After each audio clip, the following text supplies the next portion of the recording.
Good afternoon. Welcome to Jim Munley's World of Weather. Excuse me. You clicked on to long-range weather forecast discussion for June 3rd to the 15th. For June 3rd to the 7th, this is what we're forecasting here. We still have a split flow across the western U.S., strong Pacific jet that comes in. We have an upper low here that will remain in place, and we have an upper low here over southeast Canada that will gradually lift to the north. Okay, during this period, slow move of the southern stream waves may eject eastward from the upper low and may reach central U.S. and potentially interact with northern stream energy, moving along a return flow across the persistent baroclinic zone, may continue to support areas of local rainfall and possible flash flooding in the central plains. So we're going to go back here. We're going to go to tomorrow morning at 2 a.m. You can see rain across the northern plains. And we're going to go to Saturday, 8 a.m. You can see rain and storms here across this region.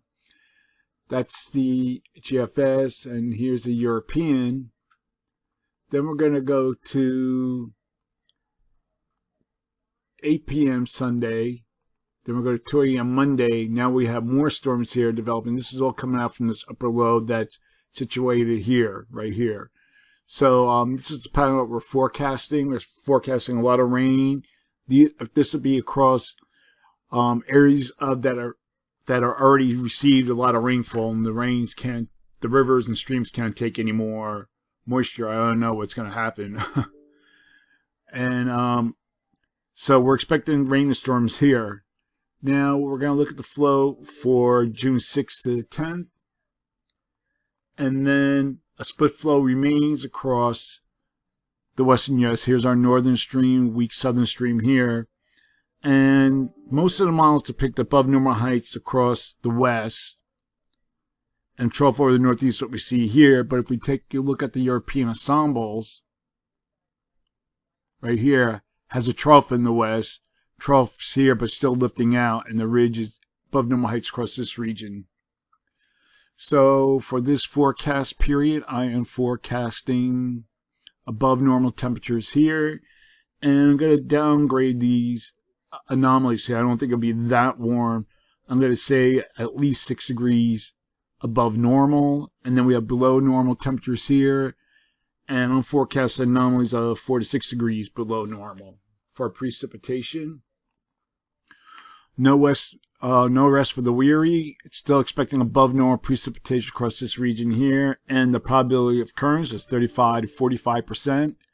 Below normal precipitation forecast here, and for the northern middle Atlantic and the northeast, and the probability of occurrence is 35%. Now we're going to look at the period for June 11th to the 15th. Models are showing conflicting signals. Most of the models indicate what you see right here, a flat flow near to above normal heights. But again, the European ensembles showing this type of a pattern. Whoops. So I'm forecasting this period. I'm going to try to do a little bit of a compromise. Forecast above normal temperatures here and for portions of the southeast.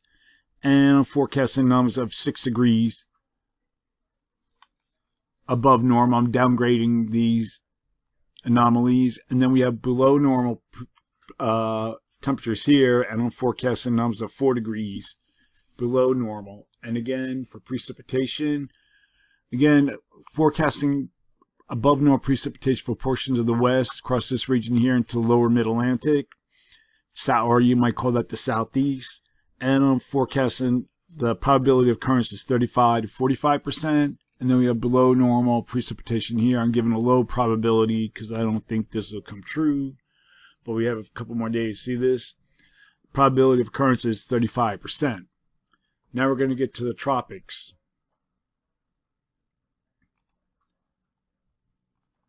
This is the area of disturbed weather that we've been watching. It's the gyre that's been spinning here for the last couple of days, bringing heavy rain.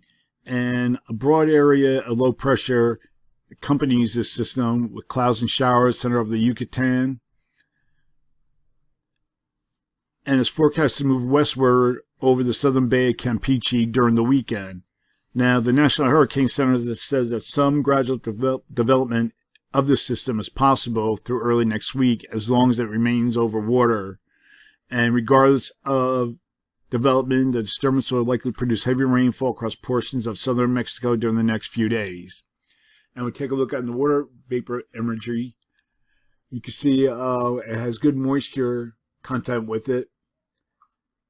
A little bit more drier air here. But you can see like it has good moisture, a lot of rain occurring across this region. So that's the long range. We'll keep a watch on this. Is what we said that might develop into something, and it looks like it has or will. So that's it for now. That's the long range weather forecast discussion for June 3rd to the 15th. Thanks for coming to Jim Munley's World of Weather, and have a good day.